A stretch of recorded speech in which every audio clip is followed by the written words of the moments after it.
Chicken मटण विक्री बंदीचा निर्णय सरकारने घेतलेला नाही। महापालिकांचा निर्णय मला माहितही नाही। मुख्यमंत्री फडणवीसांची प्रतिक्रिया। 1988 साली काँग्रेस सरकारने याबाबत जी.आर. काढला। फडणवीसांचं स्पष्टीकरण। सुप्रीम कोर्टाच्या उंबरठ्यावर लोकशाही तडफडते। तिला न्यायाचं पाणी वेळेवर नाही मिळालं तर ती मरेल। खंडपीठ कुठलंही असो, सरन्यायाधीशांनी लक्ष घालावं। उद्धव ठाकरेंची सरन्यायाधीश भूषण गवईंना विनंती। गोंदियाला ध्वजारोहण करणं मला शक्य नसल्यानं लोढांना तिकडे पाठवलं। मंत्री छगन भुजबळांनी नाराजीच्या चर्चा फेटाळल्या। गोंदियात भुजबळांऐवजी मंगलप्रभात लोढा ध्वजारोहण करणार।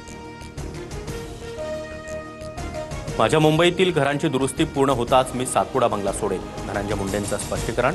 मुलीची शाळा आणि उपचारांसाठी मुंबईत राहणं गरजेचं असल्याचंही सांगितलं। मुख्यमंत्र्यांची ही भेट घेतली।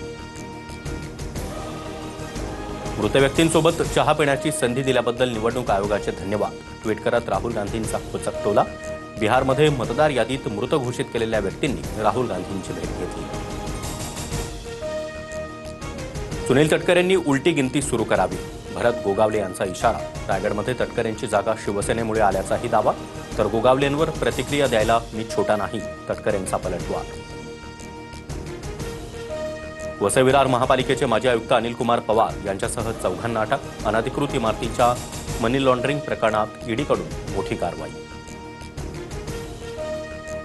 कबूतरखान्यांवरील बंदी तुर्तास कायम। सार्वजनिक नोटीसद्वारे लोकांची भूमिका विचारात घेऊन मगच निर्णय घ्या।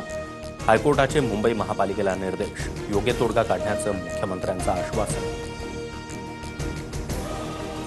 माधुरी हत्तीणी प्रकरणाची सुप्रीम कोर्टात उद्याही सुनावणी नाहीच। कोर्टाच्या यादीत प्रकरणाचा समावेश नसल्यानं नव्या तारखेकडे लक्ष।